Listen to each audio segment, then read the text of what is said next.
students, welcome to our new lecture, experiment number 9, compressive strength of cylindrical and cubical concrete specimens. ঠিক আছে, আমরা হচ্ছে কিছু cylindrical specimen এবং কিউবিক্যাল স্পেসিমেন কিভাবে তৈরি করতে হয় সেটা শিখব। তো এই জিনিসটা খুব ইম্পর্টেন্ট, বেসিক্যালি এটা কাজে লাগে হচ্ছে আপনাদের থিসিসের সময়। বেশিরভাগ থিসিসের ক্ষেত্রে এই স্ট্রাকচারে যদি থিসিস করেন সেই ক্ষেত্রে এই জিনিসটা জানতে হয় যে কিভাবে কংক্রিটের সিলিন্ডার কাস্টিং করতে হয়, কিভাবে টেস্টিং করতে হয়, টেস্ট করার পরে কিভাবে রেজাল্টটা গ্রাফের সাহায্যে প্রকাশ করতে হয়, এই জিনিসগুলো জানা উচিত। এছাড়াও হচ্ছে বিভিন্ন বড় বড় প্রজেক্টে যখন মানে রেডিমিক্স কংক্রিটে হচ্ছে সাইটে কংক্রিটটা আসে বা যখন সাইটে কংক্রিট তৈরি করা হয়, মানে কাস্টিং সিটু যেটা, সেখানেও যদি কোনো কংক্রিট তৈরি করা হয় সেটা ঢালাই করার সাথে সাথে কিছু এক্সট্রা সিলিন্ডার বা কিউব স্পেসিমেনও তৈরি করে রাখা হয়। তো এগুলো পরবর্তীতে 7 দিন বা 14 দিন বা 28 দিন যাবত কিউরিং করার পরে ল্যাব টেস্টের জন্য পাঠায় দেওয়া। তো ল্যাব টেস্টের রেজাল্টের বেসিসে বোঝা যায় যে আমাদের এই সাইটে যত পিএসআই কংক্রিট প্রোভাইড করার কথা ছিল আমাদের এখান থেকে তত আছে কিনা বা তার চেয়ে বেশি আছে কিনা সেটা চেক করার জন্য। অনেক সময় প্রজেক্টের বিলগুলোও এই টেস্ট রেজাল্টের উপরে ডিপেন্ড করে। তো আমরা দেখি আস্তে আস্তে। The compressive strength of concrete is one of the most important and useful properties of concrete. In most structural applications, concrete is employed primarily to resist compressive stresses. মানে হচ্ছে যে আমরা জানি কংক্রিট হচ্ছে অনেক ভালো পরিমাণে কম্প্রেশন দিতে পারে, সেই কারণে টেনশন তেমন একটা নিতে পারে না। এই কারণে আমাদের যে সকল স্ট্রাকচারাল অ্যাপ্লিকেশন আছে বেশিরভাগ স্ট্রাকচারাল অ্যাপ্লিকেশনেই আমরা কংক্রিট ইউজ করি যাতে এটা compressive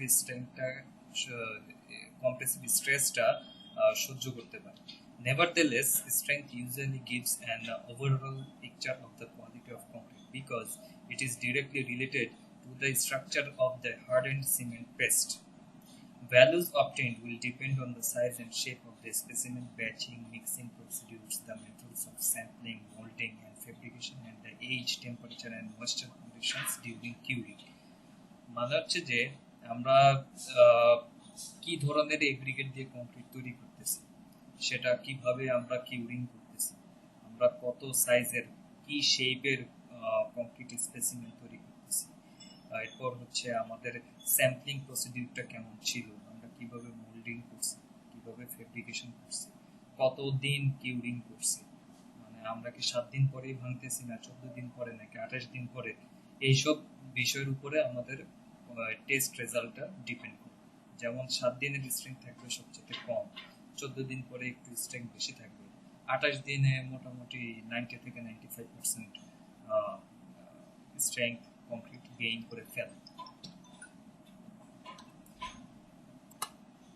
The test method covers determination of compressive strength of cylinder specimens such as molded cylinders and drill cores.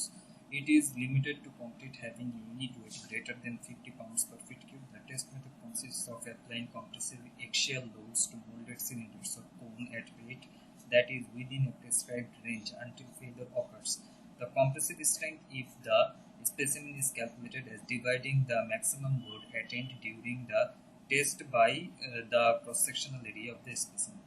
Basically আমরা এক্সপেরিমেন্টে যে জিনিসগুলো শিখব সেটা হচ্ছে আমরা কংক্রিট সিলিন্ড্রিক্যাল স্পেসিমেন বা কিউবিক্যাল স্পেসিমেন এগুলো কিভাবে কাস্টিং করতে হবে। এরপরে শিখবো ওটা তো কাস্টিং করব, কাস্টিং করার পরে এটা কিউরিংও করব। কিউরিং মানে হচ্ছে আমরা যে সিলিন্ডারগুলো প্রিপেয়ার করব সেগুলো হচ্ছে পানিতে ভিজিয়ে রাখা টেস্ট করার আগ পর্যন্ত। যদি আমরা 7 দিন পরে টেস্ট করতে চাই তাহলে 7 দিন পরে ওই পানির থেকে তুলে এনে টেস্ট করতে হবে। যদি 14 দিন পরে করতে চাই 14 দিন পরে পানি থেকে তুলে আনতে হবে। 28 দিন পরে টেস্ট করতে চাইলে 28 দিন পরে পানি থেকে এই সিলিন্ড্রিক্যাল স্পেসিমেনগুলো তুলে নিয়ে এরপর হচ্ছে টেস্ট করতে হবে।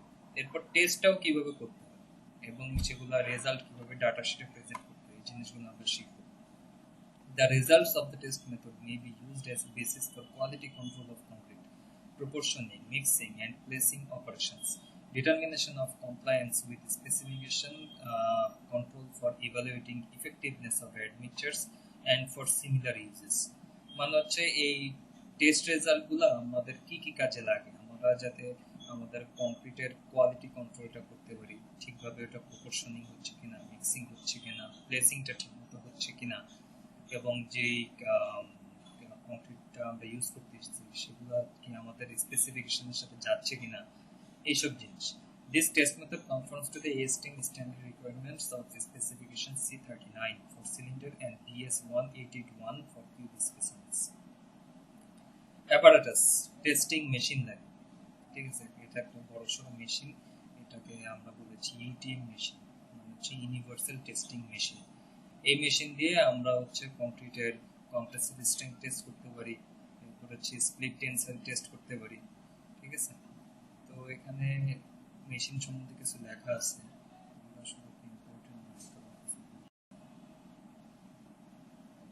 এক্সপেরিমেন্টাল প্রসিডিউর এটা হচ্ছে যে মনে করেন কংক্রিট সিলিন্ড্রিক্যাল স্পেসিমেন আপনি তৈরি করে ফেলছেন তো ওটা হচ্ছে সাপোজ আপনি এখন টেস্ট করবেন তাহলে পানি থেকে তুলে আনবেন পানি থেকে তুলে এটাকে সুন্দরভাবে মুছতে হবে যাতে এটা গায়ে পানি না লেগে থাকে মোটামুটি এয়ার ড্রাই করতে হবে শুকাইতে হবে এরপর হচ্ছে এটার লেংথ কতটুকু এটা মাপতে হবে এটার ডায়া কতটুকু এটা মাপতে হবে যেহেতু সিলিন্ড্রিক্যাল স্পেসিমেন এখানে এই সিলিন্ড্রিক্যাল স্পেসিমেন মোটামুটি 4 ইঞ্চি বাই 8 ইঞ্চি হয় আবার 6 ইঞ্চি বাই 12 ইঞ্চি সাইজেরও তৈরি করে ঠিক আছে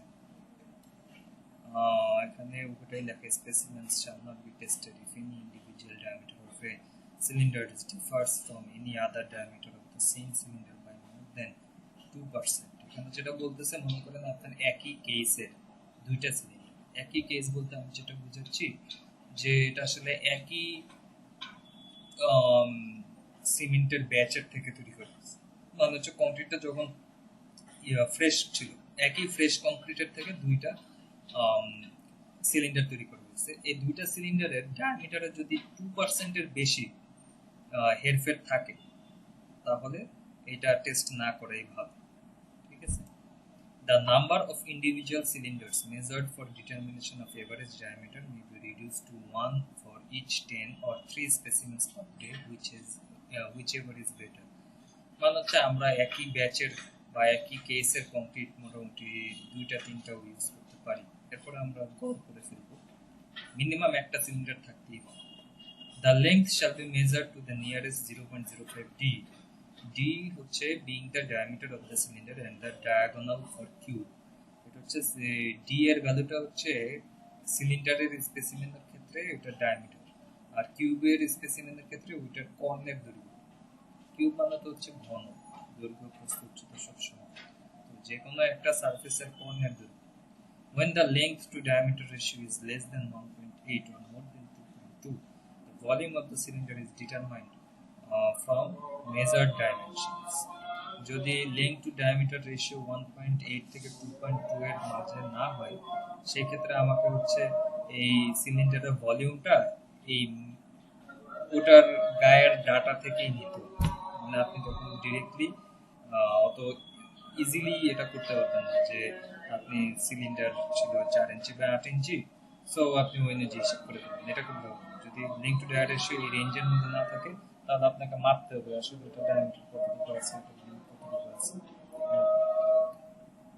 ম্যাটেরিয়ালস এখন হচ্ছে আমরা যে ফ্রেশ কংক্রিটটা তো আগে বানাইতে হবে ওটা বানানোর ক্ষেত্রে কি প্রসিডিউর ফলো করব for a mix ratio 1:2:4 the materials required for 6 cylinders at different water to cement ratio are বিষয় হচ্ছে যে এটা তো আসলে মিক্স রেশিও যে কোনো হইতে পারে এই হিসাবটা আসছে হচ্ছে 1:2:4 মিক্স রেশিওর জন্য আপনারা অন্য কোনো রেশিও নিয়েও কাজ করতে পারেন বা মিক্স ডিজাইন করেও করতে পারেন ঠিক আছে মনে করেন ওয়াটার টু সিমেন্ট রেশিও 0.45 নিলেন স্যান্ড টু অ্যাগ্রিগেট রেশিও হচ্ছে 0.44 নিলেন ঠিক আছে এইভাবে যত প্যারামিটারগুলো আছে ওগুলো দিয়ে একটা মিক্স ডিজাইন করতে হবে মিক্স ডিজাইন করার পরে আপনি বুঝতে পারবেন যে আপনার 6টা সিলিন্ডার বানানোর জন্য কি পরিমাণ সিমেন্ট লাগবে কি পরিমাণ ফাইন এগ্রিগেট লাগবে কি পরিমাণ কোর্স এগ্রিগেট লাগবে কি পরিমাণ পানি লাগবে ওই অনুযায়ী আপনি মিক্স করবেন for the same mix ratio the specimen sizes আর সিলিন্ডারের ক্ষেত্রে 4 ইঞ্চি বাই 8 ইঞ্চি হয় আবার 6 ইঞ্চি বাই 12 ইঞ্চিও তৈরি করে কিউব সাধারণত 6 inch by 6 inch by 6 inch cube তৈরি করে Mix the materials in machine for 3 minutes followed by 3 minutes rest and then followed by 2 minutes final mixing. ঠিক আছে, এটা হচ্ছে আমরা মেশিনে কিভাবে মিক্স করব সেটা। Operation: cylindrical specimens fill each mold with concrete in 4 layers. এটা হচ্ছে সিলিন্ড্রিক্যাল স্পেসিমেনটা আমরা কিভাবে তৈরি করব। মনে করেন আমরা এরকম মিক্স রেশিও ইউজ করে আমাদের ফ্রেশ কংক্রিট তৈরি করে ফেলছি। সিমেন্ট, এরপর হচ্ছে বালু, কোর্স এগ্রিগেট, পানি, এগুলো দিয়ে একদম ফ্রেশ কংক্রিট মাত্র তৈরি করছে। ওগুলো দিয়ে আমরা সিলিন্ড্রিক্যাল স্পেসিমেন কিভাবে তৈরি করব সেটা। সিলিন্ড্রিক্যাল স্পেসিমেন মানে হচ্ছে একটা সিলিন্ডারের মোল্ড থাকবে, সেই মোল্ডের মধ্যে কয়েকটা লেয়ারে এটা কংক্রিটটা ফিল আপ করতে হবে। এরপরে হচ্ছে প্রত্যেকটা লেয়ারে 25টা ব্লো দিতে হবে। ব্লো দিতে হবে হচ্ছে টেম্পিং রড দিয়ে। টেম্পিং রড দিয়ে টেম্পিং করার পরে পরের লেয়ারটা দিতে হবে। এইভাবে করতে হবে। Fill each mould with concrete in 4 layers. এখানে 4টা লেয়ারের কথা বলা আছে, কিন্তু এখানে 4 লেয়ার না, ঠিক 2 লেয়ার বা 3 লেয়ারে কাজ করে। 4 লেয়ারে সাধারণত কাজ হয় না, 2 লেয়ার বা 3 লেয়ার করাই ভালো। ফিল ইচ মোল্ড মানে যে মোল্ডটা আছে, মানে যেটার মধ্যে আমরা সিলিন্ডারটা তৈরি করব, কংক্রিট যেটা। প্রথমে নিয়ম হচ্ছে যে ওই মোল্ডটাকে ভালোমতো পরিষ্কার করতে হবে, মুছতে হবে। তারপরে এটার মধ্যে হচ্ছে পেট্রোল বা ডিজেল টাইপের কোনো মানে গ্রিজি ম্যাটেরিয়ালস ওগুলা দিয়ে এটাকে ভালোমতো মুছতে হবে, যাতে এটার মধ্যে কংক্রিট ঢালার পরে এটা যখন শুকাবে 24 ঘন্টা পরে বের করতে যাতে সুবিধা। তো আমরা ওই নিচে মোল্ড তৈরি করে কংক্রিট তৈরি করব। ফ্রেশ কংক্রিটটা হচ্ছে মোটামুটি 2 লেয়ার বা 3 লেয়ারে কাজ করবে। মনে করেন প্রথমে 1 লেয়ার দিলেন, 1 লেয়ার দেওয়ার পরে হচ্ছে এটার মধ্যে টেম্পিং রড দিয়ে 25টা ব্লো দিতে হবে। আপনারা ইউটিউবের ভিডিও আমি দিয়ে দিচ্ছি, এটার মধ্যে দেখতে পাচ্ছেন। 25টা ব্লো দেওয়ার পরে পরের লেয়ার আবার দিতে হবে।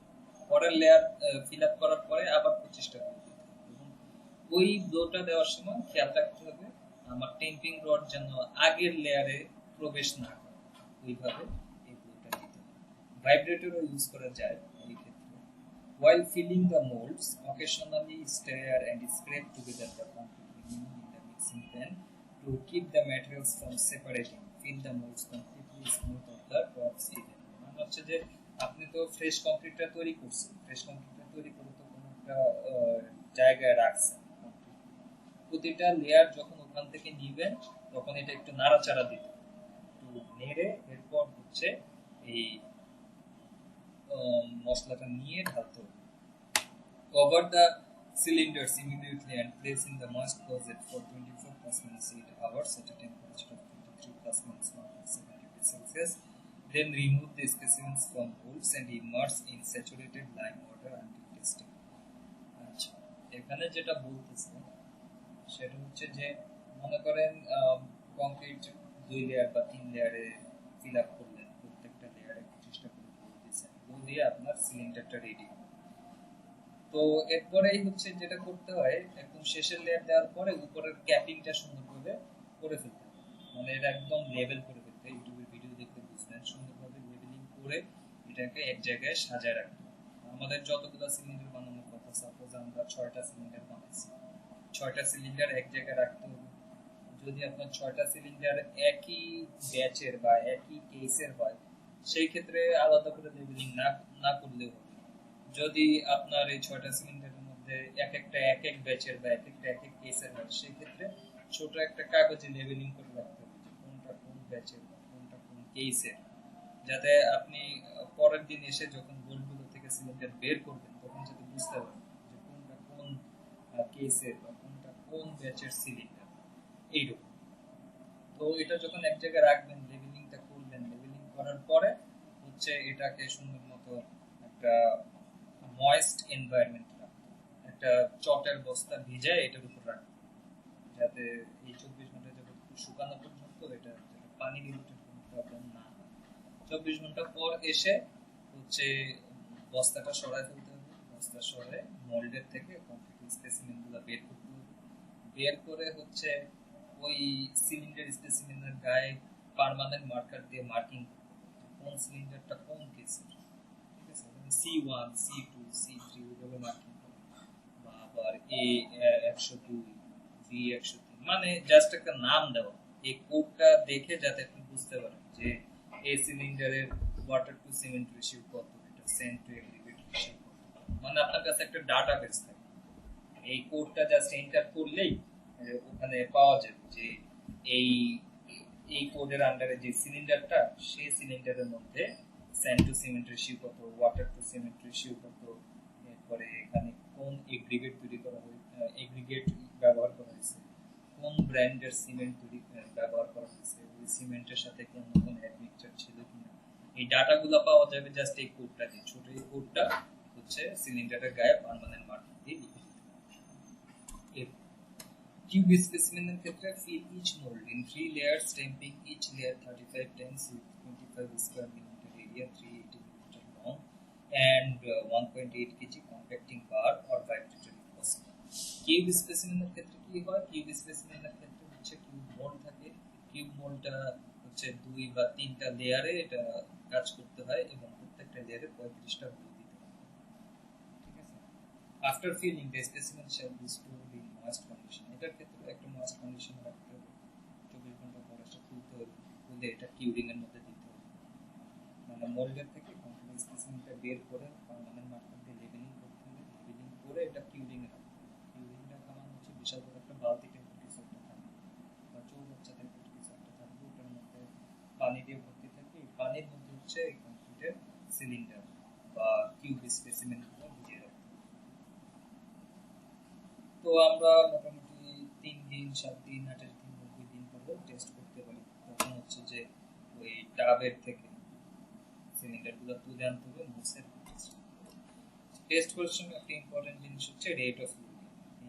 এটার মধ্যে তো লোড দিয়ে তো টেস্ট করবেন, মানে টেস্ট করার মানে হচ্ছে যে আমরা ততক্ষণ পর্যন্ত আমাদের মেশিনের মাধ্যমে, মানে হচ্ছে ইউটিং মেশিনের মাধ্যমে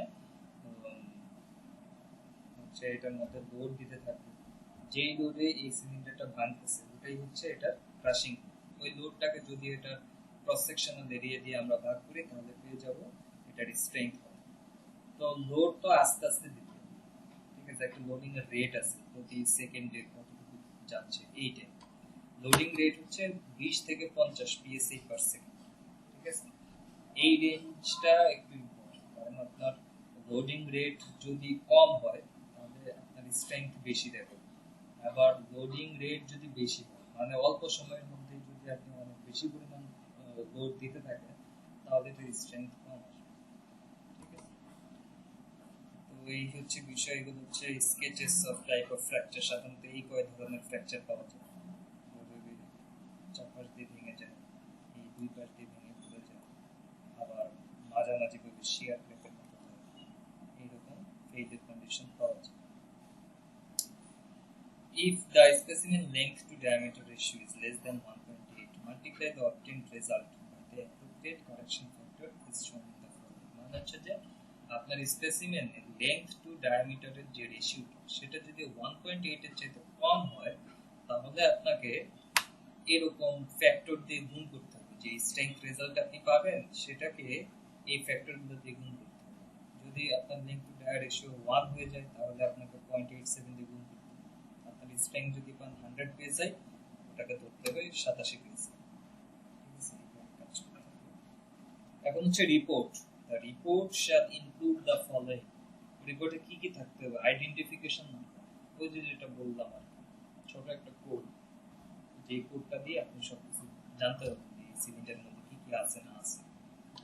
diameter, cross sectional area, maximum load in pounds or Newton, মানে কত লোডে এটা ভাঙছে। Compressive strength to the nearest 10 psi, type of failure এবং এজ অফ স্পেসিমেন, কতদিন পরে ভাঙছে, থেকে 7 দিন পরে, 14 দিন পরে না 28 দিন পরে।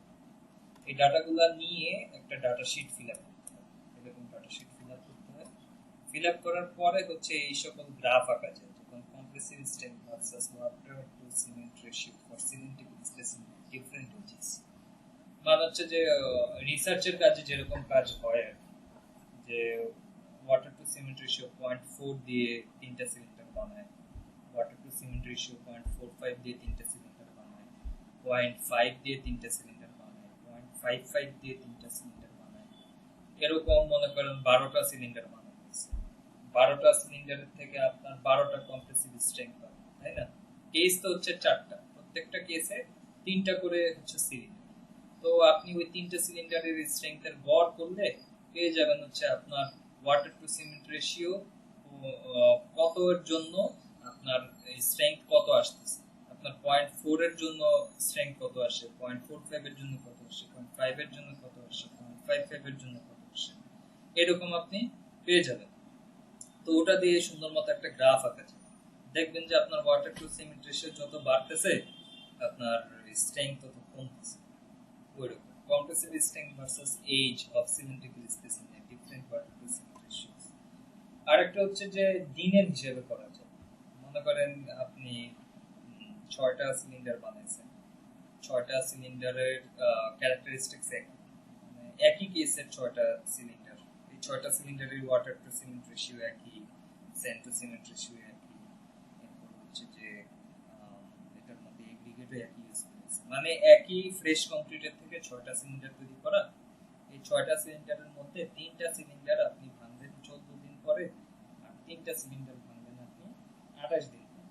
ঠিক আছে, তাহলে ওই প্রত্যেকটা তিনটার জন্য মানে 14 দিন পরে যে 3টা সিলিন্ডার ভাঙবেন ওই 3টা সিলিন্ডারের থেকে 3টা ডাটা আসবে। ওই 3টা ডাটার গড় করলে আপনি জানবেন 14 দিন পরে এই কংক্রিটের স্ট্রেংথ কত।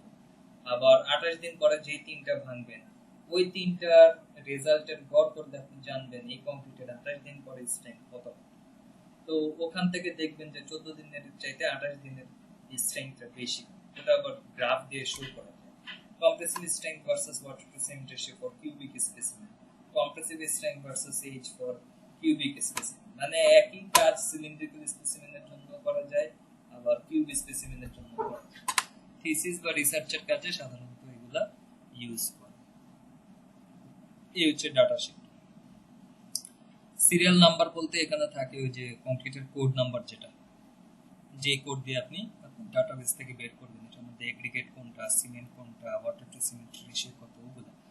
এজ ইন ডেজ, আপনি কতদিন পরে ভাঙতেছেন, আপনি 3 দিন পরে নাকি 7 দিন পরে নাকি 14 দিন পরে নাকি 28 দিন পরে নাকি 90 দিন পরে, সেটা এখানে লিখতে হবে। স্পেসিমেন ডেজিগনেশন, ও সরি সিরিয়াল নাম্বার আসলে 1 2 3 4, স্পেসিমেন ডেজিগনেশনে থাকে হচ্ছে কোড নাম্বারটা, যে কোড দিয়ে আপনি ডাটাবেসে সার্চ করতে পারবেন।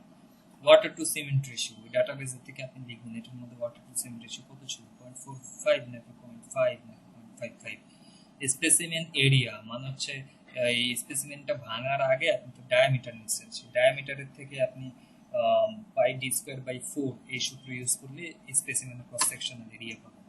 ম্যাক্সিমাম লোড ইন টনস অথবা ক্রাশিং স্ট্রেংথ পিএসআই, এটা ইউটিএম মেশিনের থেকে আসবে, যেটা ভাঙতে কতটুকু লাগছে। এভারেজটা মানে হচ্ছে মনে করেন এই 3টা স্পেসিমেনের ক্রাইটেরিয়া সব সেম, ঠিক আছে, এই 3টার থেকে আপনি 3টা রেজাল্ট পাচ্ছেন, এই 3টার গড় করলে যেটা পাবেন সেটা হচ্ছে টাইপ অফ ফেলিওর, মানে হচ্ছে যে এখানে উপরে কিছু চিত্র ছিল, এটা কোন ধরনের ফেলিওর, একটা রাফ একটা চিত্র এঁকে দেখা দিল সেটা হচ্ছে টাইপ অফ ফেলিওর। আশা করি জিনিসটা বুঝতে পারছেন।